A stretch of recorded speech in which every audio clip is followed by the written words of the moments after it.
Okay, hi there. Welcome to an episode of Q&A about business innovation, and we're trying a new piece, managing life.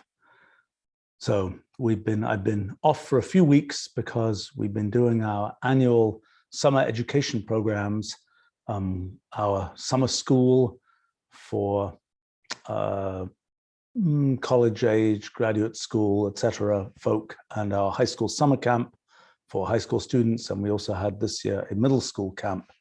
And the result of this was about 100 really interesting projects done using science, technology, ideas that we have.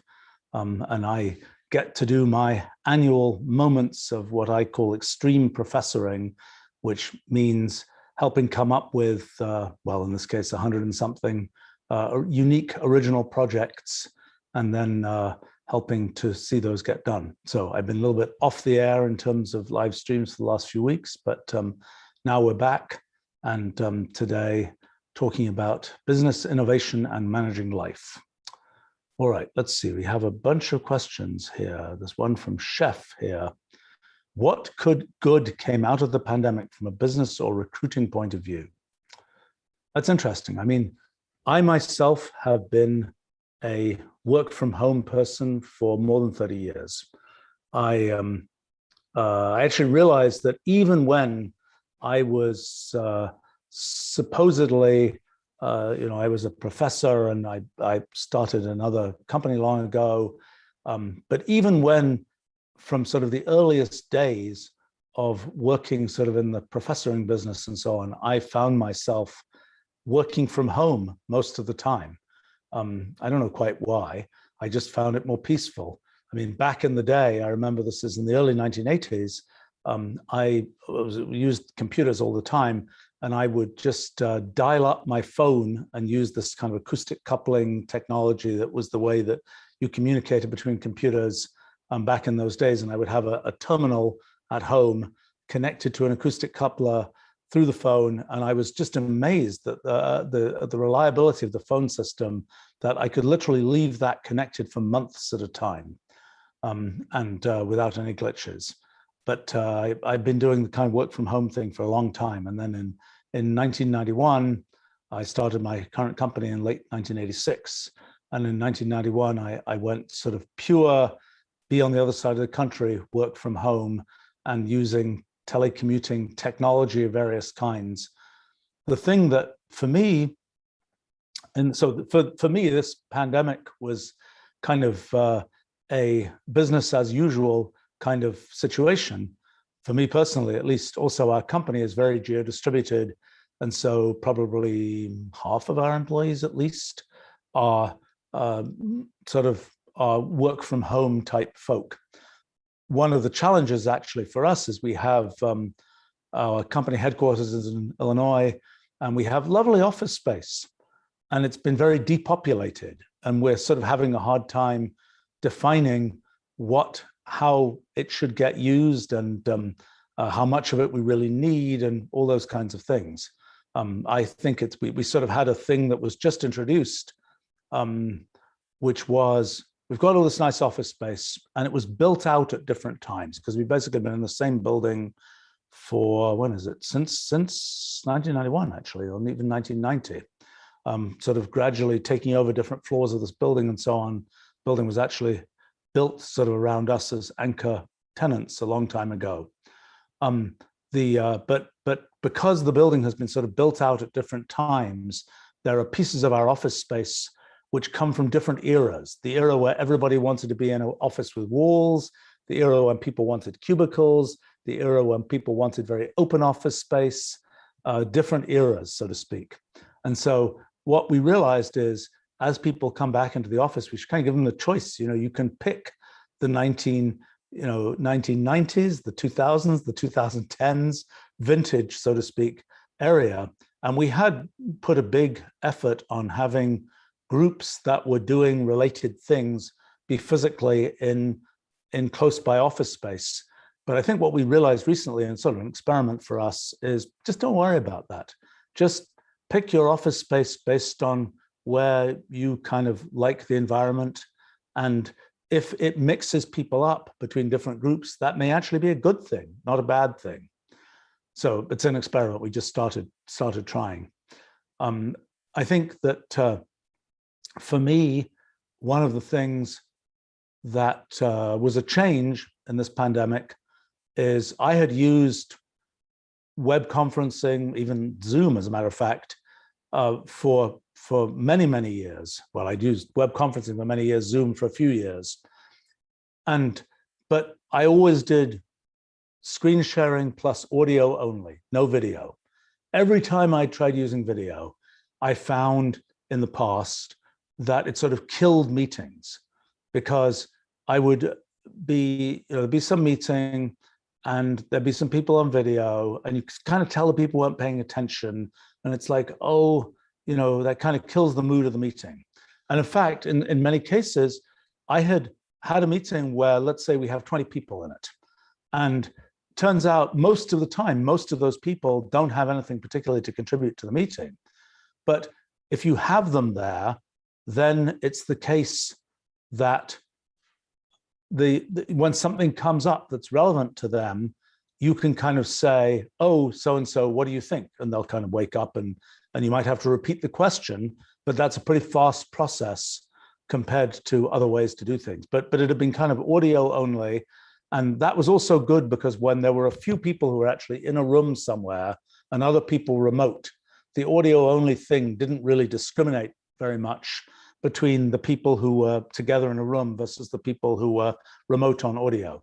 But in this pandemic, there's been so much use of video. I've started finding myself using video more. And it is true that there are situations in which you're kind of getting more information by video than you would purely through audio. But I think the thing that has been sort of the compensating factor is the use of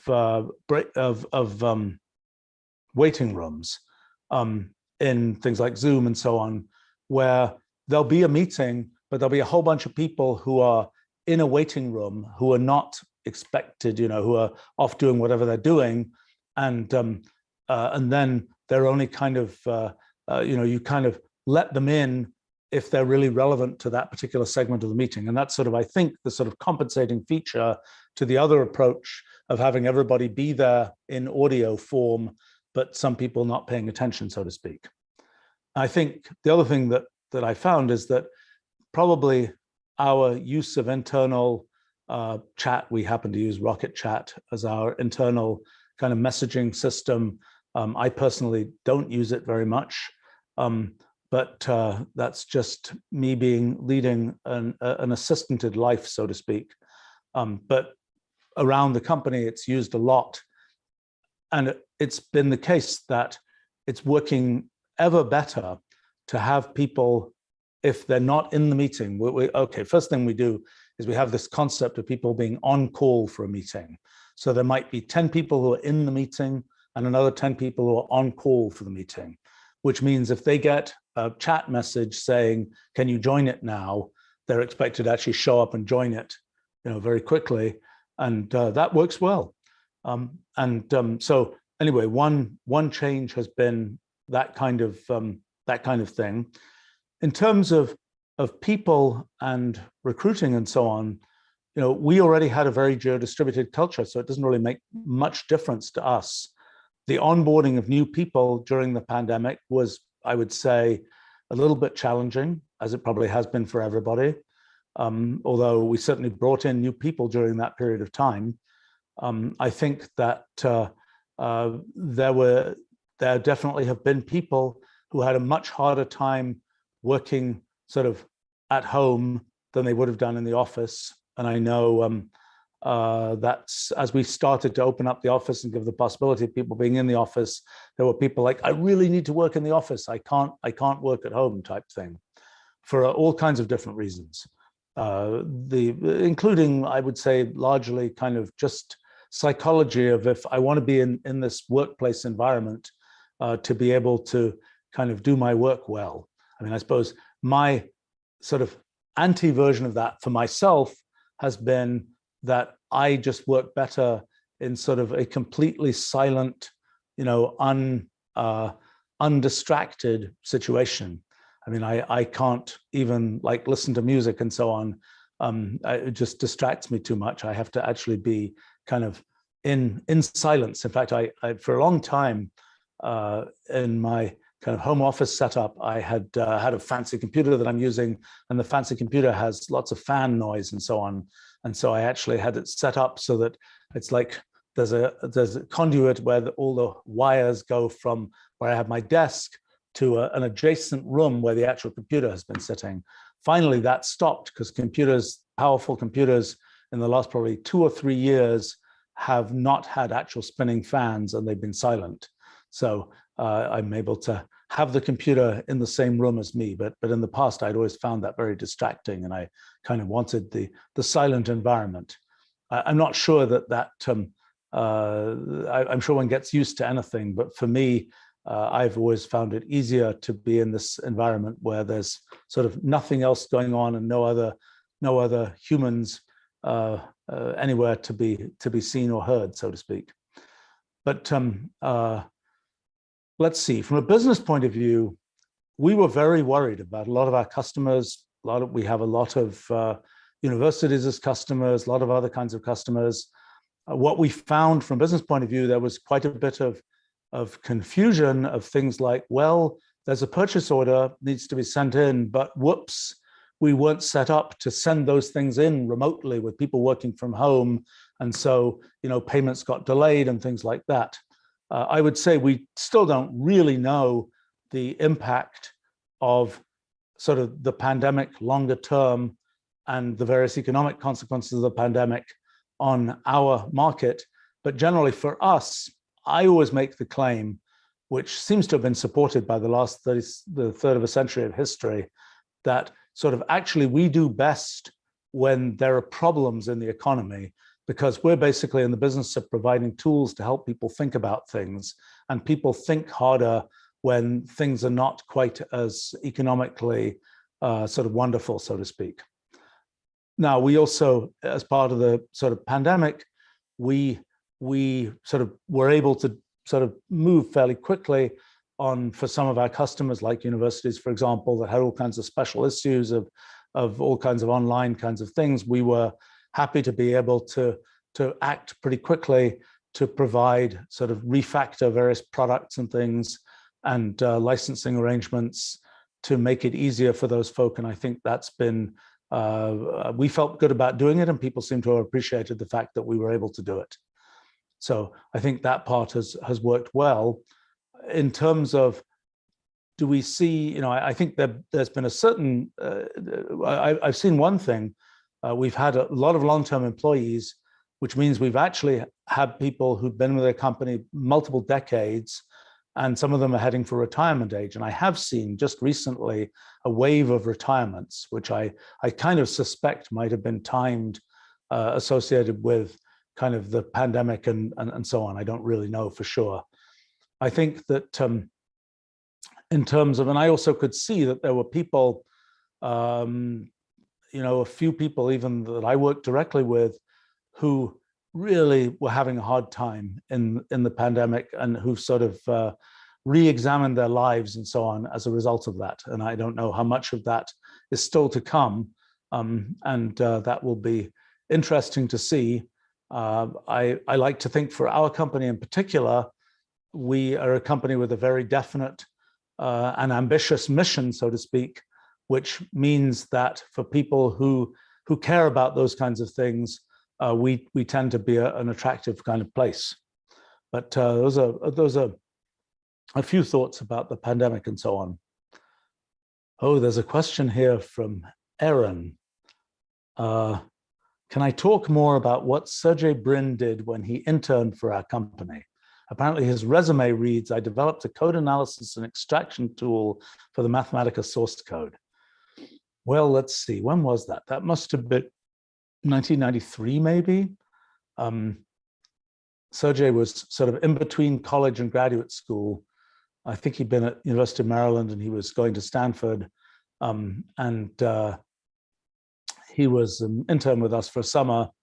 And actually the project that he was working on was an early version of our effort to kind of break out what we would now call Wolfram language from our Mathematica product. And the original concept had been to have a system which was kind of the pure sort of programming language-like functionality of the system without kind of the algorithmic capabilities of the system.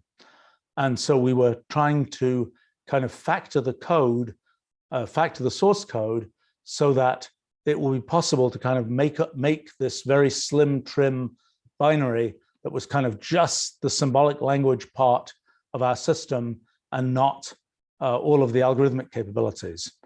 And so I guess Sergey's project and the quote from his resume kind of reminds me of this, had to do with that process of separating, of kind of being able to factor, modularize the code to make that possible. And actually around that time, we also had a bunch of efforts to kind of modularize things so that we could make kind of custom versions of our product with different kinds of capabilities.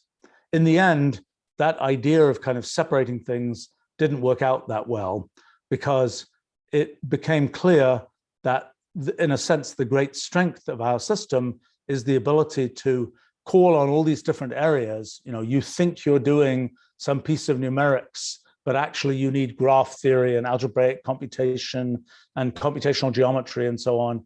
Or you think you're doing something that's just about layout on the screen, but actually you need combinatorial optimization and you need computational geometry to be able to figure out how to arrange those things on the screen. So this idea of sort of breaking off the kind of the sort of the core language part of things separate from sort of the algorithmic and computational knowledge part of the system was in the end, I think, not a particularly good idea, and one that I kind of, as I understood that it wasn't such a good idea, which took a while, that made me realize the real value of the whole computational language and the sort of the integration of everything as this sort of computational way of describing the world.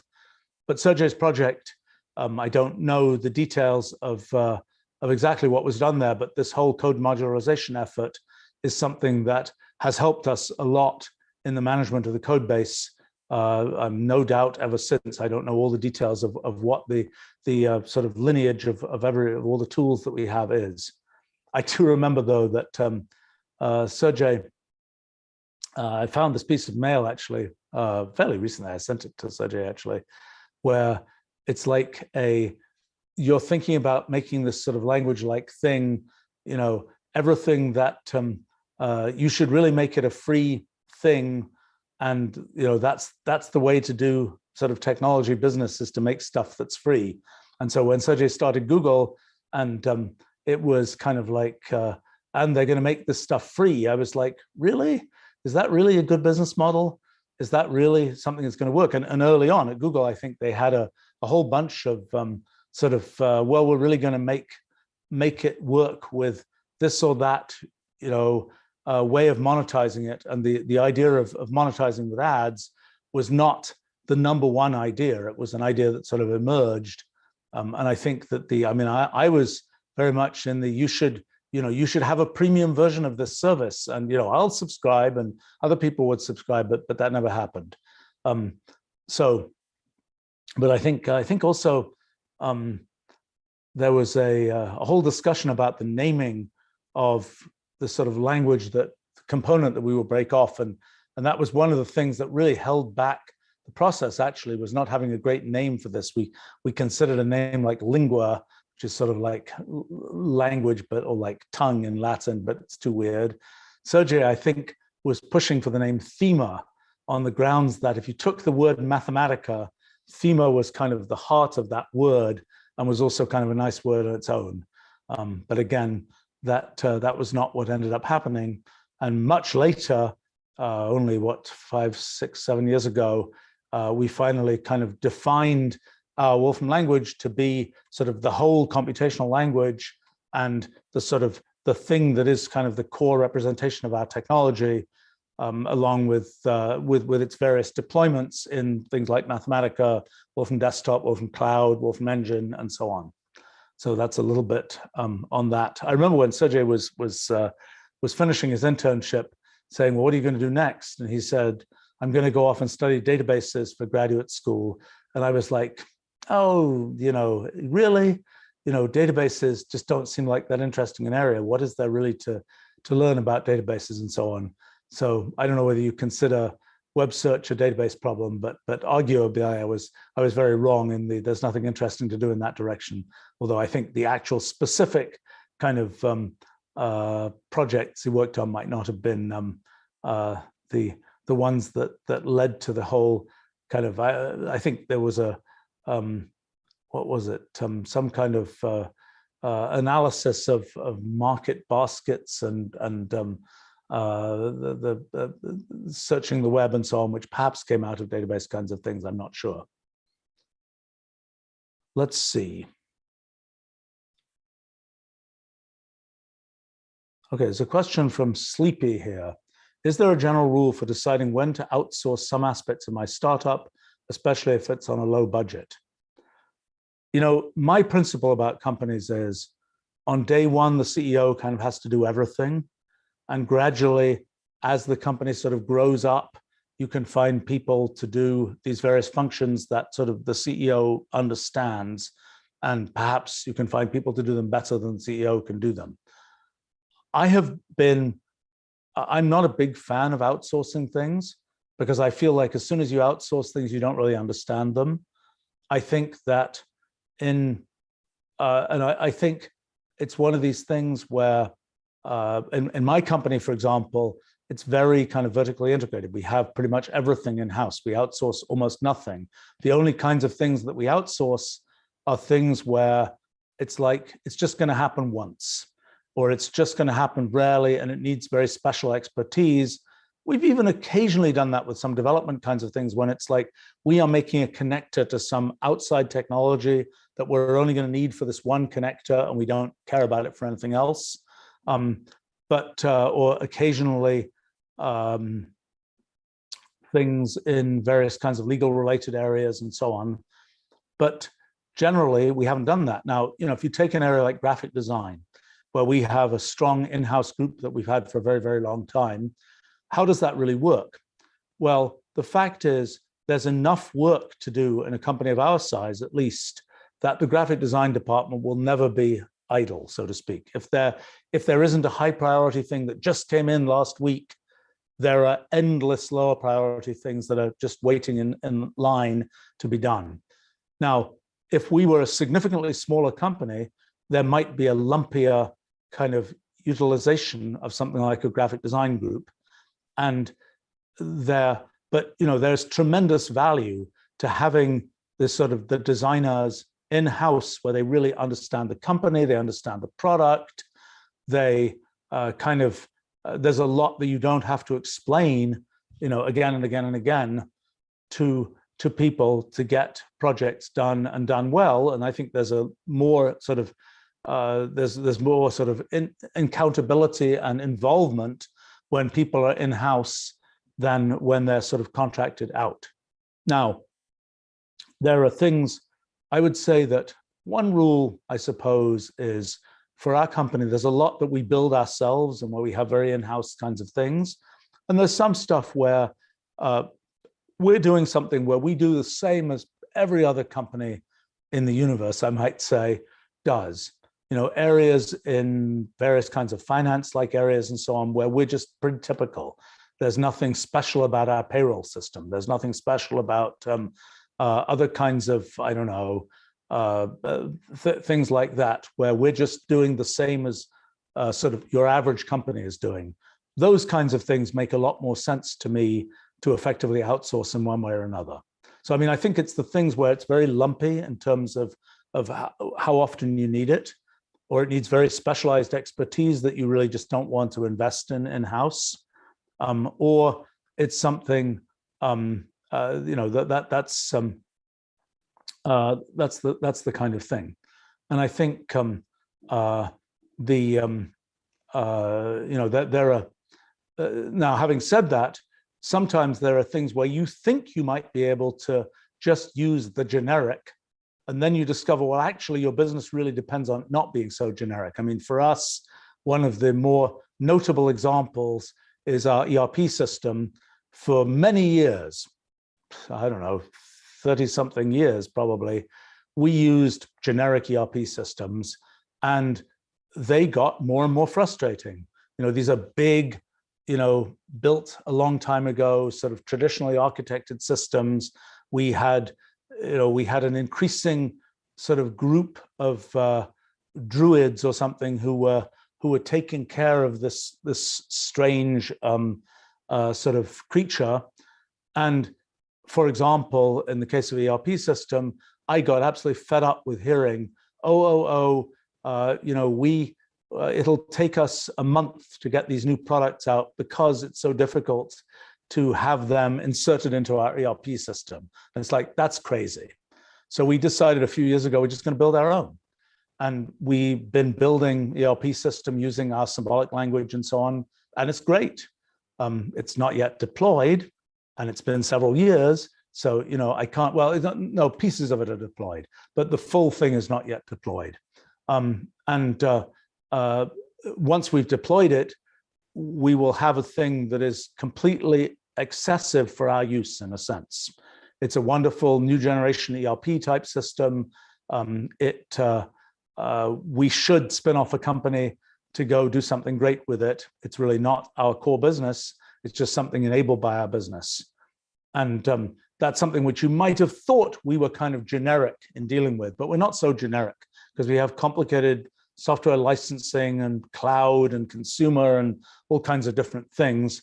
And so that's a place where we really, it's very convenient to have our own system. And we also have sort of complicated international and reporting and so on kinds of issues that make it really tipped it over into having our own system. I think another question is, to what extent do you have IT systems in-house versus in the cloud? I have to say my general principle has been, if your company is more than about 500 people, it makes more sense, unless you have very lumpy usage of things, to have the systems in-house than to have them out in the cloud.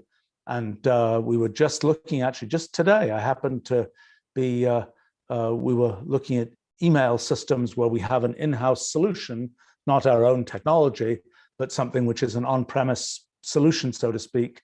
And we've been thinking about sort of putting it in the cloud, and it's like, well, you know what, we've already got people who can tend this, we already understand it well, and it's, we don't really want the sort of supply chain exposure from having it in the cloud, given the particular tools business that we're in and so on.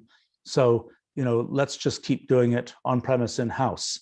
That would be a crazy thing to do if we were a much smaller company than we are, because you don't want, of your 10 employees, you don't want one of them managing your email system or your CRM system or something like this. So I would say that look, my general rule would be the general rule. I mean, it's also worth realizing when you are using cloud providers, if your usage is lumpy, you will come out ahead financially. If your usage is predictable, in terms of just like compute resources and so on, I think it's fairly certain you will not come out ahead. And that's why, for example, we had some of our sort of cloud capabilities were on outside cloud providers, and we sort of pulled them all back in-house. We'd always had Wolfram Alpha, for example, in-house, because at the time when we built it out, it wasn't realistic to put that in sort of cloud compute systems. And so we had to build out our own colos and things like that for that anyway. And so we've had that infrastructure.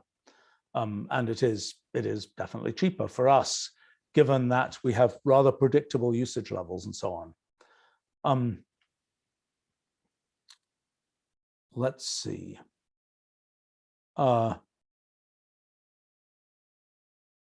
There's a question here.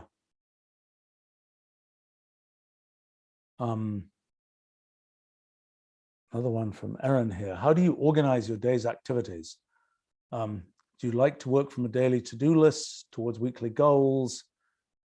Just get in the zone, see what you can do? Well, unfortunately or fortunately, I lead a fairly structured life. So, I have a definite calendar.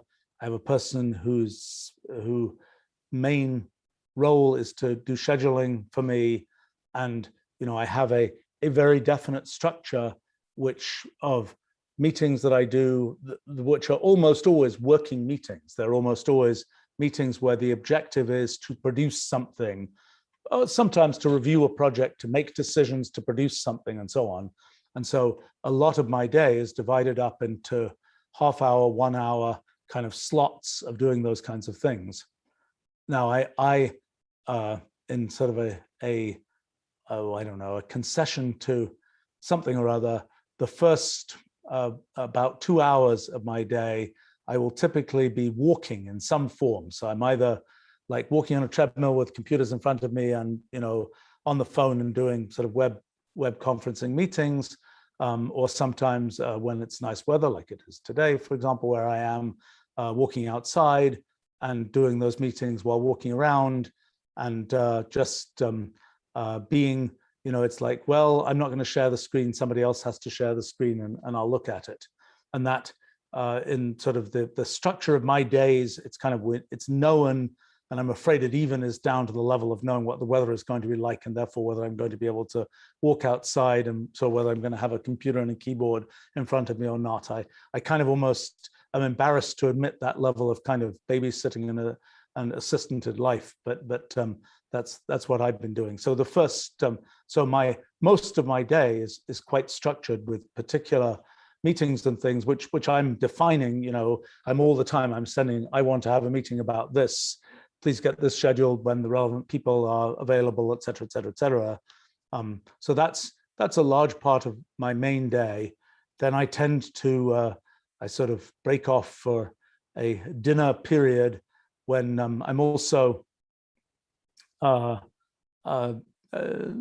sort of in the interstitial time, I'm kind of dealing with a large pile of email that I get every day. Then kind of the evening time, I sort of go back to work and work through my evening, so to speak, usually. Then I'm typically, sometimes I'll have some meetings then. If there's an intense project going on, there'll certainly be meetings then. And sometimes I'm working on the next project that's come up. And I'm usually not working as a personal thing on more than 1 or 2 projects at a given time. And I usually try to, like if I'm writing something or I'm doing some piece of research or something, I will usually try to intensely do that for a period of a week or 2, or whatever it takes. In the case of our physics project, for example, I was intensely doing that for about 4 or 5 months. In the case of my New Kind of Science book, I was kind of intensely doing that for 10 years, but I don't think I'll ever do something like that again. But I'll tend to be staying on that one project for a certain period of time. Now, I'll also have random to-do list items of do this, do that. I have to say that despite many sort of efforts to modernize and digitalize, I still write those things on a piece of paper. And I have a very definite, I get a certain satisfaction out of, I've written them on a piece of paper. I have this very definite way of crossing out the things that I've done. And I have this sort of crosshatch thing that I do when it's partly done, or it's kind of largely out of my hands, but not completely over. And I get a certain satisfaction out of, once everything's crossed out on that piece of paper, I've kind of set things up behind my desk. I have a bunch of drawers, and I usually don't throw away pieces of paper that I've written stuff on. I'm enough of an informational pack rat that I keep all those things. Although I have to say, I'm not filling stuff up with paper very often. I just filled one banker's box, which I noticed had lasted me for 3.5 years or something, of random pieces of paper that I'd written on and so on. But my scheme is, I have these drawers behind my desk, and they have little slots at the top, so you don't have to open the drawer. You just post the piece of paper through the top of the drawer, and it sits there, and it probably will kind of be unlooked at for the rest of time, so to speak. But just occasionally, it's useful to have information on kind of what one was doing when, and in more detail than from my calendars and from, I capture all the things I type and all those kinds of things. But sometimes it's useful to have those things.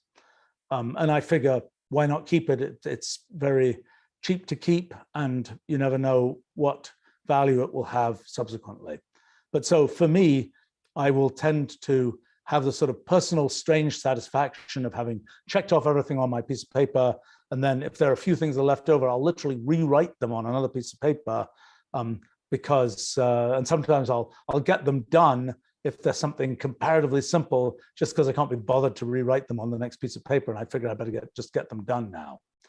So that's what I tend to do. And I tend to end up, I keep track of sort of the email backlog that I develop, and sometimes that'll be thousands of emails. And typically I do this thing, every day I will at least attempt to compact my email, which means go through it and look at what pieces I can immediately respond to or immediately delete. And then there will be other pieces that are more complicated, which have to get left for a better time. And I have to say, sometimes that compacted email can sit for a long time. I mean, I just responded to one piece from like 11 years ago or something. I know that's way too long, and that's that's in the tail of the distribution. Let's be clear. But I like to kind of at least remove the things which are easy to deal with, and then I'll tend to go through sometimes on weekend days, sometimes at other times. I'll tend to go through sort of the grinding of other email. And the problem is that once my email has been compacted, typically every response is going to take, on average, maybe 10, 15 minutes. So, by the time it's hundreds and hundreds of pieces, I know that's going to take a long time.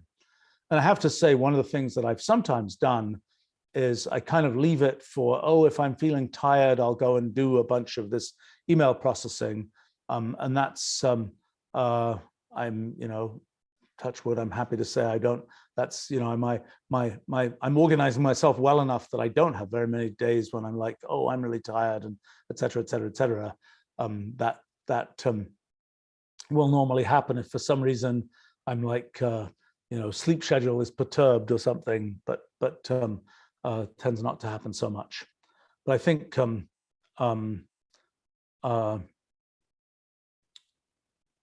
I mean, I think what I have found is, for example, one of the big skills that I've developed over the years is I've gotten much better at context switching. So, there's a meeting about this. Immediately after that, there's a meeting about this. And I seem to manage to, and it's a learned skill because I didn't have it earlier in my life. I can kind of switch pretty immediately from, we're doing a discussion about, quantum computing, to we're doing a, this live stream, to we're doing this, to we're doing that. And I seem to be able to switch. The one thing I find it hard to switch is between kind of what I might call talking meetings and writing meetings. When it's a question of, when I'm actually going to sit down and sort of creatively craft a piece of text or something like that, I find it for that I need to kind of be somewhat more in some kind of zone. It doesn't take very long to get into that, maybe 5-10 minutes, but it doesn't. But it's not something where I can as instantly go from this topic to that topic, so to speak. Maybe it's something more to learn. The other thing I find when I'm writing things, and that's often a way that I organize my thoughts, is by writing stuff. And usually I by the time I bother to write it, I figure I might as well post it and send it out to the world. But what I find there is that it's really quite important to finish a section when I have one sort of run of writing. If I have that little piece at the end of the section left over, and I come back a day or two later, and I'm like, I'm going to do this again, it's like, well, as I read the thing again, I'm thinking I'm in a slightly different kind of state of mind, and I end up changing everything. It's a big waste of time. And I find also when I come back to a document and I sort of have to do surgery on the document, that's a super time waster. And often I introduce horrible crazinesses into the document because I didn't really read it carefully enough. And I just said, I should change this sentence here, without realizing that 2 sentences later, I was going to have already said the thing that I was just changing that sentence to say, and so on. I also have noticed, in terms of organizing my sort of activities, that I have a decent memory, but there's a certain level of detail that I can only remember for a certain amount of time. So if there's a meeting about some topic and it's going to come back again in a week, there's a certain set of things I can remember. It's going to come back in 2 days. I'm really like, I remember exactly where we left off, and we can just, just dig back into it. I find that, but if it's a week, there's a little bit more degradation. If it's, a month or two, it's like, well, yeah, I can more or less remember it, but let me see the notes and so on. And I'll remember the high points, but I won't remember all the details. And that can have an effect in terms of thinking about how to kind of pace different kinds of things with projects and so on. That sort of the worst case is something where it's like, well, you're picking it up again once every 3 months. That's okay for reviewing things. It's really bad for making sort of creative progress on a project.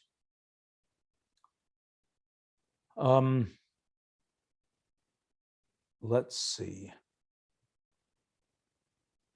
There's a question from, I'm skipping around here, a lot of interesting questions.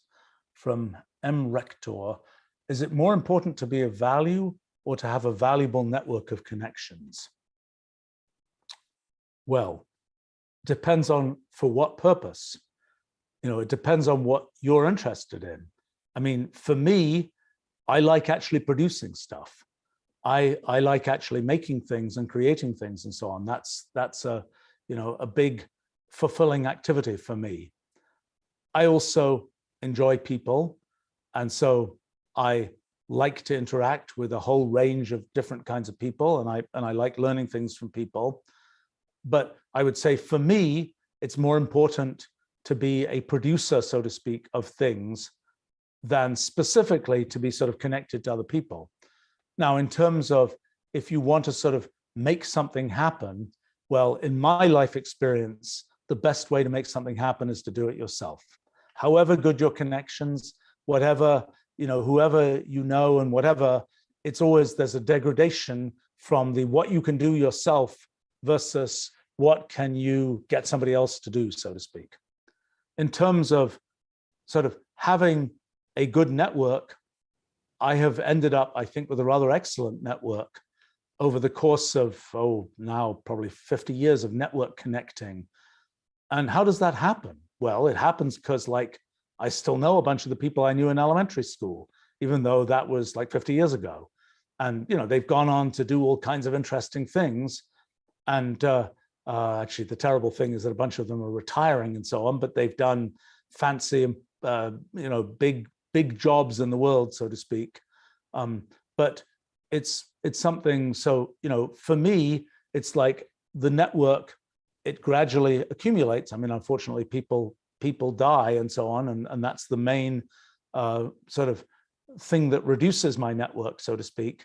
But, I've been sort of progressively accreting a network of very diverse collection of people in all sorts of different areas for a long time. And I found, particularly because I do a lot of stuff with younger folk through our various education programs and so on, and because I kind of enjoy, well, mentoring the two crowds of the CEO crowd and the kids crowd, that I've sort of found that I've been interestingly replenishing my network across a very wide range of ages. And that's something that I like a lot. I think that it is, I would say it's great to have a sort of excellent network of connections. I would say that it is, for me, more interesting in terms of keeping my life interesting and getting interesting ideas and having sort of interesting conversations than it is saying, oh, let me reach out to that person can do me a favor in this or that place. I would say that, I ask for very few favors, so to speak, and that the sort of trade in those kinds of things exists. And my point of view is there are things where, somebody will say, oh, can you introduce me to person X? Well, if it makes sense, then sure. If it doesn't make sense, I'll say it doesn't make sense. And if it's, if it's somebody who says, oh, can you help so-and-so get a job at your company or some other place? It's like, look, sometimes those recommendations are just terrific and we get excellent people from that, and sometimes it just doesn't make sense. And it's like you can kind of open the door, and that's a reasonable thing to do, so to speak. You're not sort of asking for It's kind of the network is more just, well, there's a piece of connectivity here that helps in raising the question rather than in, the answer has got to be such and such. But I would say that having maintaining a network of people, for me, it's a very fulfilling and good thing. And it's something where it does take some effort. I send, when I write pieces that I've about different things, and I know, oh, there's this set of people who might be interested in this piece, I'll send it to them. And that's a way of kind of staying in touch. It's kind of the intellectual analog of sending out Christmas cards or something. But it's something where I might not send something to somebody for several years. And then it's like, I realize, oh, this will be interesting to this person. And so I send them that. And that's kind of a way of staying in touch and so on. And I might add a note that asks about something that's going on or whatever else. But I found that it takes, at some level, and I find this with people who I know as well, you don't have to see the person every week to kind of stay very much in touch with them. I mean, it could even be, there are people where I haven't seen them in decades, and I sort of reconnect, and it's like we just went on where we left off, so to speak. And I think that's more often the experience. And sometimes people say, oh, I can't contact that person, I haven't been in touch with them for 20 years. My observation is, and observation of people where they've sort of taken my advice, just send the mail. Occasionally they will have gone off in some direction in life where they don't want to hear from you, or they think they're off thinking about other kinds of things, or they're too busy with this or that thing. But generally, the experience is people are like, oh, that's nice, cool, whatever. I mean, I'm constantly hearing from people I have not heard from in many decades. And sometimes I'm a little embarrassed because I don't remember them as well as I might. And fortunately, I have pretty good records, so I can usually pull that stuff up. But it's, I would say in terms of sort of quality of life and so on, at least for me, and I'm a person who does like people, this thing about sort of maintaining a network and kind of keeping it alive is really a worthwhile thing. And I suppose, I don't use social network kinds of things very much for that purpose. I use LinkedIn to connect to people I've actually met. I don't connect to people I haven't actually met. And that's sort of a good way of kind of making it be a meaningful contact list to me. I haven't really used Facebook seriously. And in fact, recently, somewhat amusingly, a few weeks ago, I got this message from Facebook saying, we've blocked you. We don't think we are who you say you are, which I have to say is a bit of an, I don't know if it's an AI or human goof, because it's like, come on, guys, I've had a Facebook account for however many years, and it's not too hard to see the continuity of those things. But I think my Facebook account is still blocked. So if I was not using Facebook as a serious way to sort of keep up with the network, and well, now I'm not using it at all. Let's see, other questions here. There's a question from Mikhail about sequencing genomes and 23andMe and ancestry and so on. Have I used that to find relatives? I have not. I suppose I kind of think I know enough about kind of the genealogical tree, so to speak, that I haven't. I would be kind of interesting if there was some mysterious relative out there, but I think it's extremely unlikely. So I have not done that. Depending on your kind of life situation and history, I think there are, it seems like an interesting thing to do. I just haven't done it because I don't think there's anything to find. And I get all these notifications saying, you have a possible third cousin who's recently joined the network type thing. I've never followed up on any of those because I figure by the time it's a possible third cousin, it's like whatever. The question here, do I fast? Do I do any other sort of modern longevity practices? I try to be sensible. I sleep, I walk, I don't eat ridiculous stuff. I you know, I take not a very bizarre or elaborate collection of sort of supplementary type things. I have a good friend who's a medical researcher who told me, what was it? How long ago must it have been? 35 years ago, she said, you know, CoQ10. Q10 is going to be important. You should take Q10. So I've been taking that on her advice for 35 years.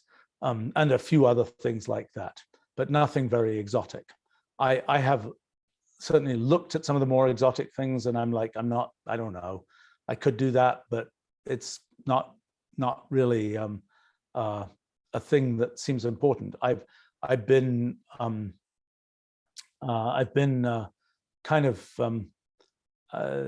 yeah. I think the, you know, it's like I've studied enough about my sort of medical situation that I kind of know a few glitches that I have, which I try to sort of deal with and have dealt with successfully. And I think everybody has some number of sort of medical, you know, outside the normal range type things. I mean, like for me, I have things sort of that are outside the normal range, and it's like, well, what is this? Is this a sign of something terrible or not? And some of them I've dug quite deep into the basic science and concluded, well, I'm just outside the normal range, because that's the way statistics works.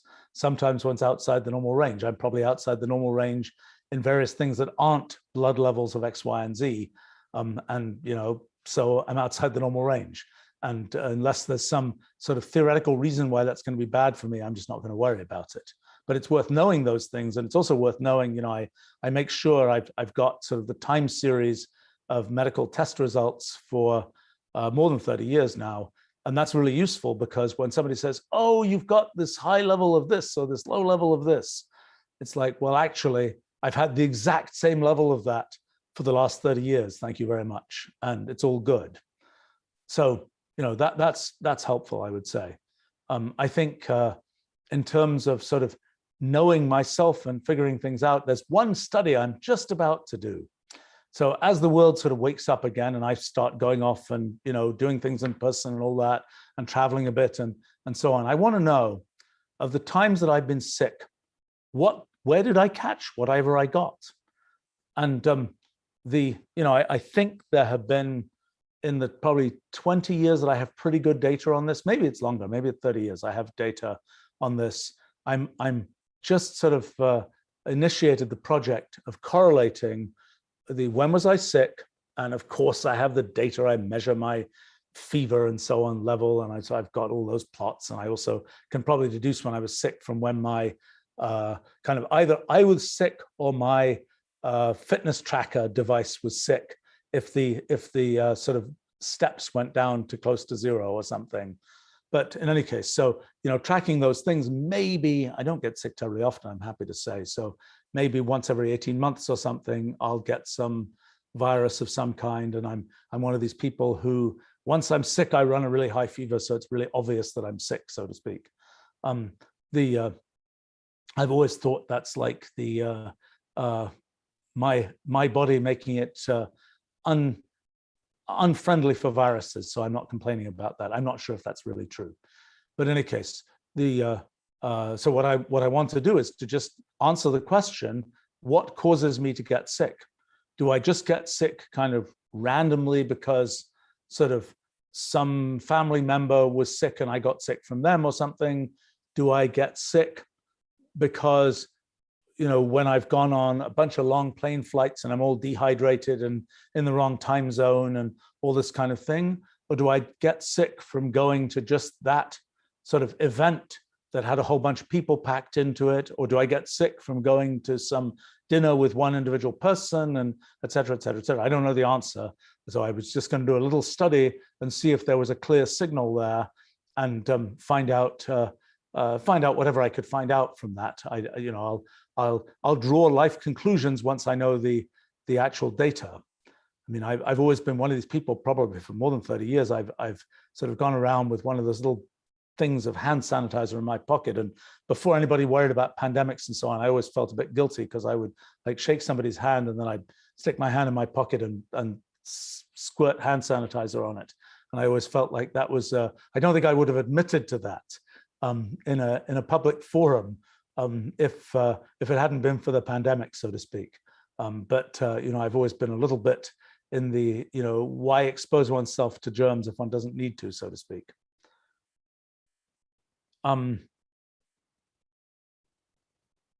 Yeah, so Dan Dane here is commenting, this year has been the least number of days of being sick. I haven't been sick at all since well, I actually kind of went out of circulation, so to speak, in the fall of 2019. So pre-pandemic, because I was working very hard on this physics project of ours. And so I stopped traveling, stopped going to events and so on.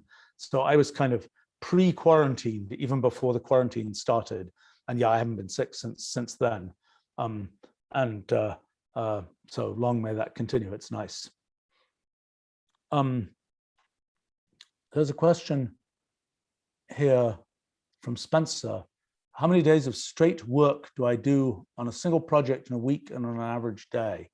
So I mean, I usually start at 11 a.m. usually local time, and that's because I'm a late sleeping character, and I usually fundamentally I continue until 2 a.m. with a break for about 2 hours around dinner time. That's usually my pattern of sort of what I do in a day. Now, in terms of the actual different projects and so on, what I found is when I'm sitting and like writing stuff, I can go for about 2 hours, 2.5 hours, something like that, sort of at a sitting, so to speak, of just concentrating on one thing and not getting up and pacing around. I find after that period of time, I need to, maybe it's slightly shorter than that, I don't know, but that's the typical for me if I'm really able to concentrate on something. And then I kind of have to like pace around and clear my brain in some way. The trick for me is you know, if left to my own devices, I'll just guzzle food and have pieces of chocolate and all kinds of things like this. It's like I make sure those are, you know, downstairs from my office. It takes an actual walk to go and get those things. No food in the office type thing is one of my little principles there. And I think the thing, and I also tend to, the smaller the packages of food, you know, the little packaged pieces of chocolate and things, I'm sort of enough of a perfectionist that I'll typically finish anything I start to eat. So it's like if it's packaged up nice and small, I won't eat as much of it. And I have this weird habit, which I'm sure I've done on live streams to my embarrassment, of take these little pieces of chocolate and I'll break them into really tiny pieces and sort of eat the tiny pieces one at a time, because rather than guzzling the whole giant piece of chocolate at the same time, because it seems to have about as much positive effect on me. Each tiny piece has sort of the same positive effect as the whole thing would have, but in the end I eat less chocolate as a result, so to speak. But I found, you know, the thing to avoid is every time you have a break between meetings, projects, whatever, is like, get up, oh, I've got to go do something, oh, I'm just going to wander and get another piece of food. And I have to admit, I'm not as disciplined about that as I might be, but that's one of the things that I found is like, give yourself another destination other than the food is a good thing, although I have not succeeded in that in the best possible way. And I usually, weekend days typically are the same as weekdays for me. And you know, people say, oh my God, how can you work so much? Why aren't you doing more stuff for fun? Well, my work is fun as far as I'm concerned. That's why I do it. And so, you know, for me, I mean, there are things that I will sort of spin off as hobbies, like these live streams are an example of sort of a hobbyist activity for me. You know, some people might say that's work. I don't think it's work, just as I don't think really designing computational languages is work as such. It's just something I do. I find it fun, and it also happens to be a productive thing. I think that in terms of sort of the pure recreational activities, I'm not so big on those. I mean, I typically, before the pandemic particularly, my wife and I would typically go and see sort of one generic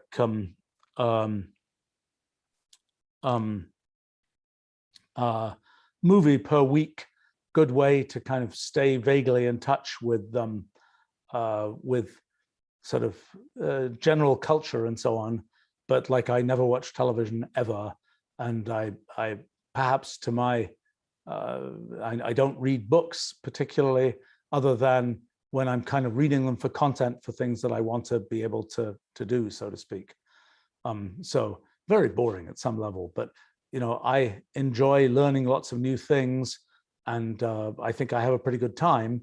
But some of the things that people do sort of for recreation, I don't particularly do. But I consider the things that I'm doing as, quotes, what other people might say work, as recreational, so to speak. Let's see. On this question about, the model longevity practices, so to speak, I think one of the things that is probably good for longevity, it certainly feels that way, is the thing that I just said. Do stuff you think is fun. Don't do stuff where you're like, oh my gosh, this is so frustrating. Oh, it's so stressful. It's so terrible. I do a lot of things that are intense. I like that. I don't find it kind of stressful, as in, I'm sure if you measured, and I have the data, measured my heart rate or cortisol levels or whatever else, I doubt you would find kind of high stress profile for things that I do, even though they're quite intense. Just because, I don't know, they're intense, but they are, for me, satisfying things to do. And I think that is probably I don't know, we don't know until it's over, so to speak, whether that turns out to be a good longevity strategy, so to speak, to not put yourself in situations where you're very kind of stressed and it's like, I don't really want to be around. Better to be in the, hey, I'm having a great time, just give me more years of this type thing. I think that's probably a positive thing in terms of longevity. At least that's my theory.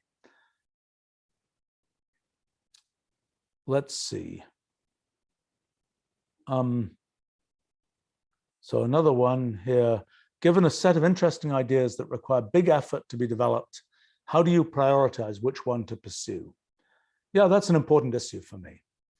There are ideas that I've had knocking around for decades where I say, this is a big, important idea. This is something that will be very significant. Okay, when should I pursue it? For me, it's actually useful to let the thing kind of grow into a bigger snowball over the course of years.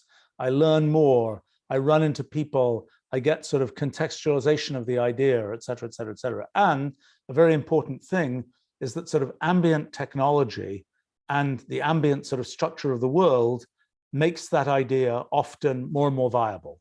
It's something where the ambient technology just didn't exist to do it 20 years ago, but now it does. And now I can get there. And had I started it 20 years ago, I would have spent, 8 years building ambient technology. Whereas if I start it now, it's like, okay, I'm good to just go from where that ambient technology is and start building from there.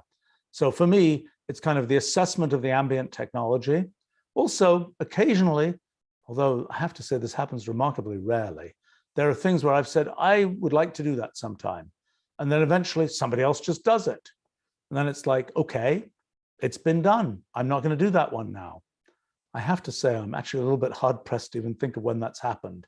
That's a little bit depressing, because it's kind of like I'm thinking about these things that are still far away in the future, so to speak. And I'm thinking about things that are often a different prong from the places that other people have been thinking.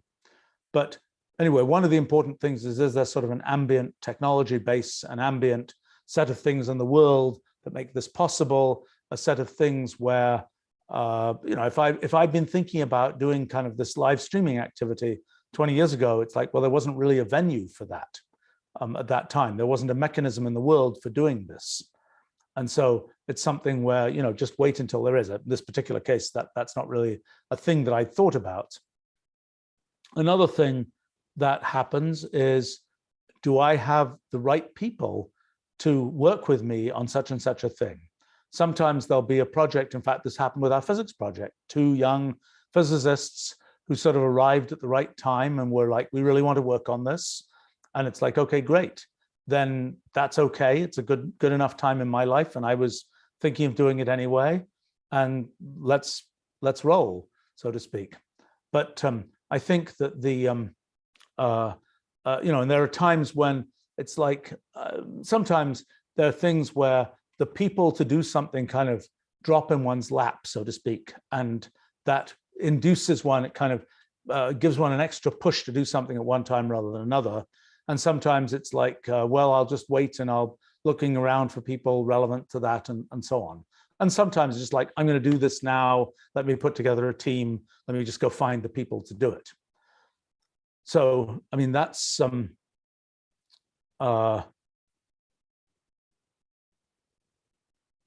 yeah, that's that. I see so many interesting questions here. Here's, how did or would I balance ambitious technology projects with dating? Well, let's see, I've been married now for, what is it, 27 years or something. So I've been out of the dating scene for a while. And I have to say, okay, this is a piece of personal history that is sort of amusing, is, I was in the quotes dating scene when I was younger. And at some point I had a pretty good network of people. I knew lots of people, and people would say, oh, can you introduce me to somebody? Actually, people still say this from time to time, can you introduce me, for a date, so to speak, to somebody? And, do you have anybody you can suggest? And I have to say, I'm responsible for, let's see, at least 3 long-term marriages where I introduced the people. So that's, I consider that a good thing to have contributed. And probably implicit, well, our company is responsible for many, many more than that. But that's not my fault, so to speak. I think so at some point I was I had this idea. This was in when was this? This must have been 1989 or so. I had this idea, which was encouraged by a bunch of people I knew,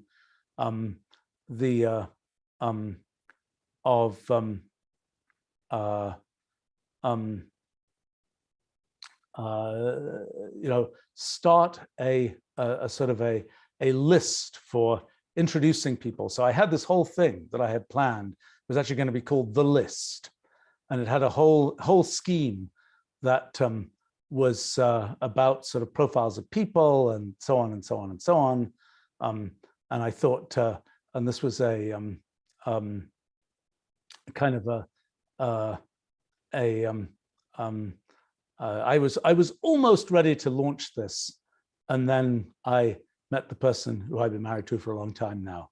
So I was kind of out of that market, and my various friends were like, you really should do this. You really should do this. We really need this. But I never did it. Probably, I don't know how anything would have been different. But in answer to your question about, I don't think I'm any kind of expert at these kinds of things. I have to say, I was once, I think I wrote about this once, I happened to see Steve Jobs one day, and this was back in, oh gosh, when was this? This must have been, when was it? It must have been 1990, early 90s sometime. It's easy to date, actually, by thinking about other things that were happening. And I was when Next, his company Next was in Redwood City, and I'm kind of we're talking about all kinds of technology things, and he says, I'm really very distracted because I'm going to go on this date because I just met this wonderful woman, at some event a few days earlier, and so he ends up asking me all kinds of sort of dating advice, and I'm like, I'm like, I don't think I'm the right person to provide this. I don't really know anything about this, but it was sort of an amusing conversation. And actually, I think the the good news about that story was the person he was going to see that evening was the person he ended up marrying, and everybody lived for a while, at least happily ever after. I think all right, we should wrap up soon before I so I don't have a good answer to your question. I think it depends on one's you know, for me, the I'm sort of yeah, I don't have a good answer to the question. I'm in terms of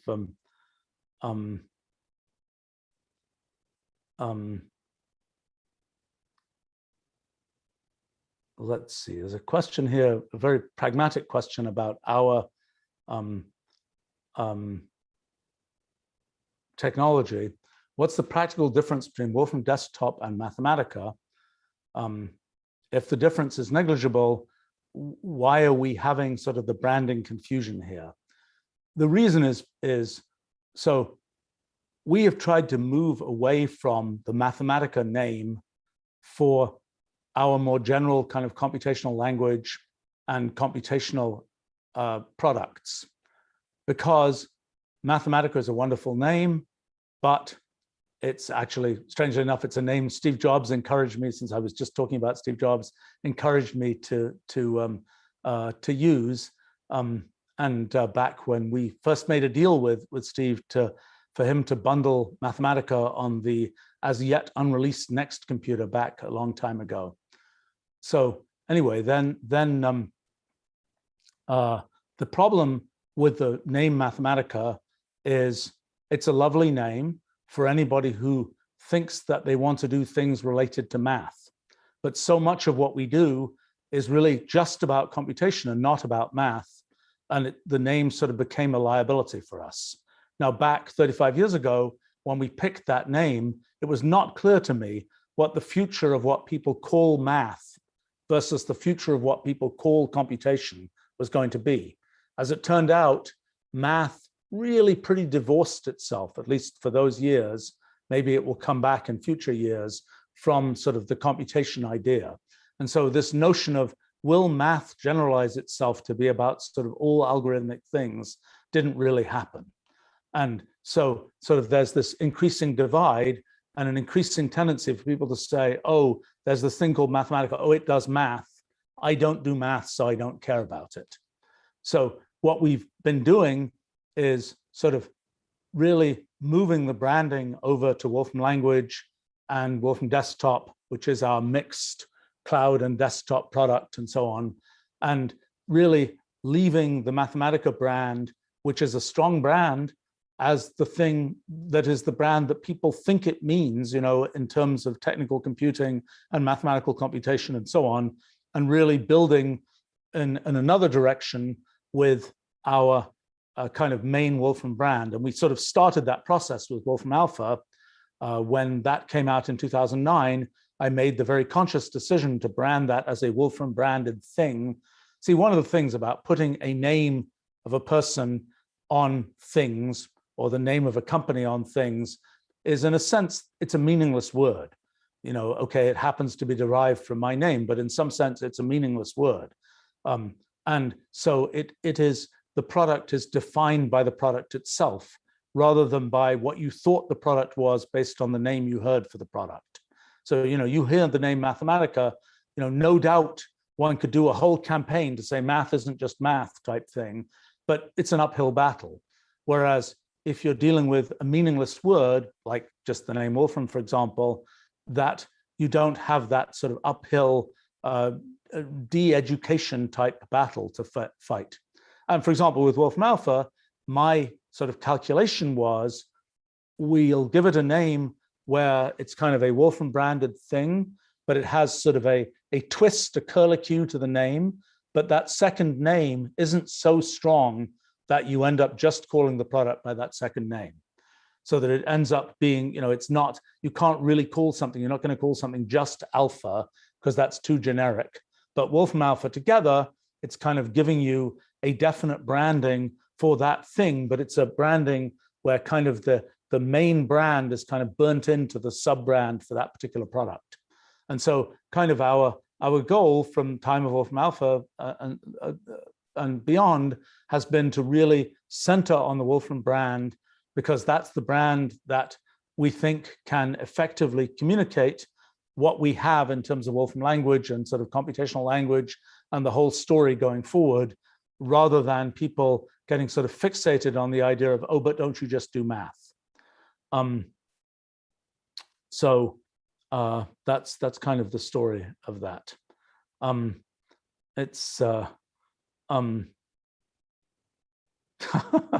Aaron, people are saying, bring the list out of hibernation. I'm a middle-aged fuddy-duddy at this point. I'm not the 20-something-year-old with lots of crisp, youthful ideas about that. I think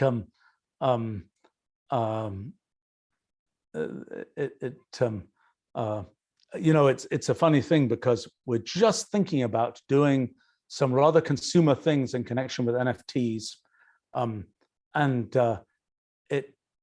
it's kind of you know, at various times in my life I have sort of considered doing some rather consumer things.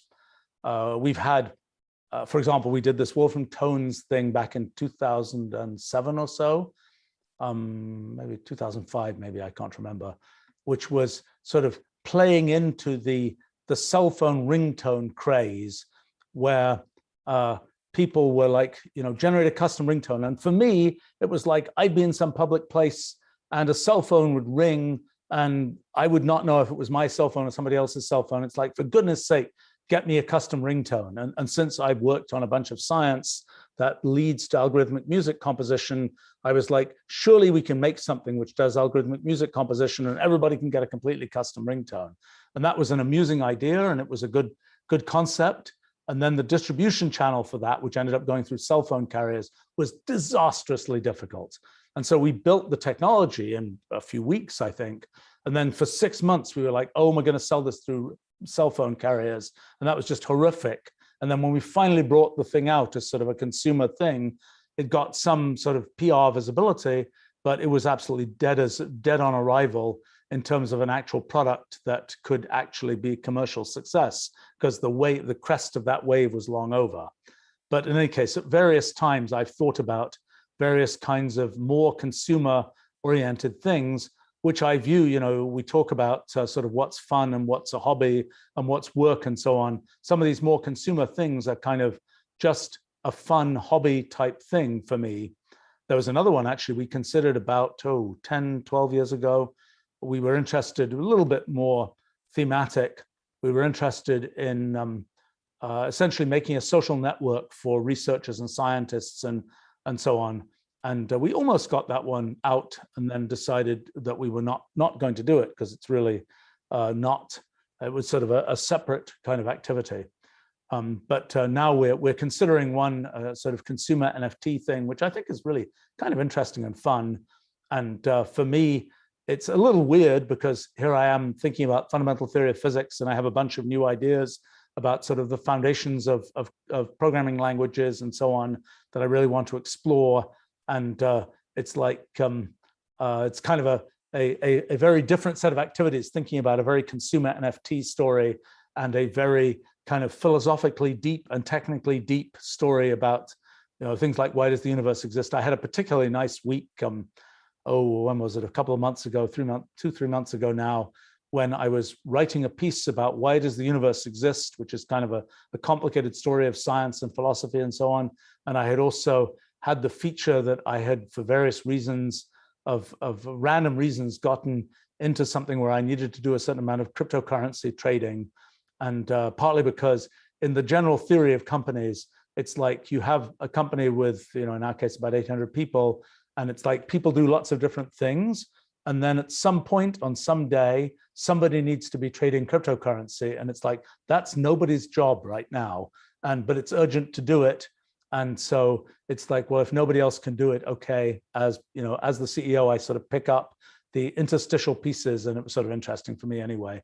But so I had the rather curious experience of literally being people were asking about sort of concentration spans and so on, of literally, writing about and thinking about why does the universe exist, and then glancing over at a bunch of cryptocurrency trading screens and trying to see what to do with various kinds of things.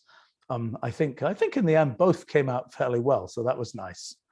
All right, I think I should, although there are some really terrific questions here, I think we have to save those for, maybe I'll do one more. Okay, I'll do one more here, and then we should wrap up for today. Maybe two. There's one from Coda here on managing life. Does my family get along with my working hours? Do they get enough of me? Do you feel you spend enough time with them? I think my test for children, and I have 4 children, 3 of whom are kind of grown up at this point. My test is if they're telling me, oh, I don't want to spend more time with you, or I don't want to, I just want to go off and do my thing, rather than then that's sort of one of the tests for, are you spending enough time?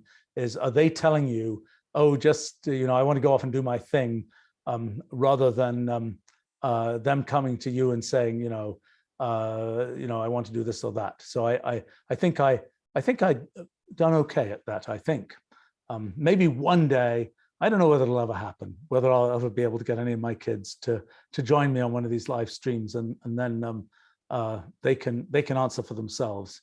I think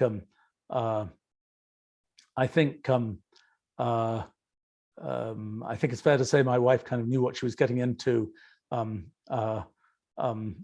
ago, and I tend to, I try to, and I actually do sort of break off a dinner time period every day when I'm again sort of not, don't have meetings, and just sort of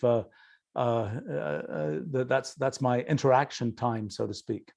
So I think I'd like to think that has worked out fairly well. It probably helps that I've worked at home and I haven't been commuting and those kinds of things. It perhaps works, I think, for my children particularly. I think it's fairly interesting for them to actually see the process of projects and so on happening.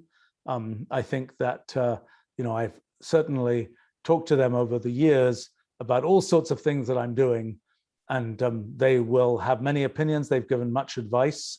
I would say that it's always, I think I get a certain, when they've told me that's a really stupid project, and turns out it's okay after all. It really isn't as stupid as they thought it was. That I think is both educational and gives me a little bit of satisfaction of some kind. But a lot of the time, they're giving me really good advice, particularly in these more recent years, and that's always very nice as far as I'm concerned. Although it's sometimes I feel like they will often say, "Well, we're doing things that are completely different from anything you've ever done," and then you'll discover that the apple has actually fallen much closer to the tree than you might expect. But anyway, that's for another time, and maybe we'll see which of my children would ever be prepared to do one of these. There was a question, last question. What do I do when I get discouraged? Do I go for a walk, take a day off, work harder? And what causes discouragement? I don't think I've really taken a day off. Oh boy. I mean, the last true day off I probably took might be 1983. I don't know. I can remember for a particular reason of when I quit a job in 1983. I'm like, I'm not going to work for the next, but I don't think I really stuck to that actually. But I wasn't going to work on that particular thing. I quit my faculty job, and it was a very weird thing because that wasn't something people usually do, and that's another complicated story. But in any case, so I'm not a take days off type of person, and I've also found it's kind of what you sign up for in the CEOing business is you don't really get to take days off. a few times I've like, I really should take a day off because I'm really kind of fed up. And then some issue will come up, some big thing will blow up, a few hours into that day off, so to speak. And I'm like, no, I don't get to take a day off. And it comes with the territory of CEOing. I don't think if you're going into that kind of world, don't expect to take a day off. It won't work. And it's not really a responsible thing to say, oh, I'm just disappearing. You really, really can't reach me under any circumstances. You have, at least in my theory of CEOing, it's always got to be possible to reach you and so on, because some bizarre thing might happen where it really matters. Of course, there may be months that go by where nothing really happens that requires that sort of urgent whatever it is. But, I think my main thing what discourages me, I don't know, there are usually things where I'm one of these people where if things are under my control, even if it's very hard work, I'm just fine. When it's something where I'm dealing with some other organization or people, or I don't mind dealing with people, but when it's some kind of complicated sort of, oh, we got to get this to happen with some outside organization and this and that and the other, I try to stay away from those things. I try not to be at the front lines of those things, but that's something that to me can be kind of frustrating and sort of, in some sense, discouraging. Although I tend to just sort of say, I'm going to stay away from that, and I'm going to, whatever happens, happens, so to speak. And so long as it's not disastrous, that's kind of okay. And it's a better calculation to stay away from it and lead a happier life than to be right in the middle in the trenches and maybe to have only a slightly better outcome. Maybe it'd be a worse outcome as well. But so I would say that the other things that can happen, well, okay, another thing is, I do a bunch of research, and sometimes it's just one is stuck. And I suppose what I do when I'm stuck is I try and work out something definite. When one gets stuck, it's usually conceptually stuck. It's usually, I just can't figure out how to make progress on this particular thing. Like, oh, I've been thinking about economics recently. I've been thinking about some things to do with this new way of thinking about distributed computing and so on. Both of those things, I feel like I'm a little bit stuck. But, for me, in those areas, it's like, well, I can read some stuff other people have written in some cases, or I can just work out some definite concrete thing, even though it's just at a corner of the thing that I'm really stuck on. And that's that's kind of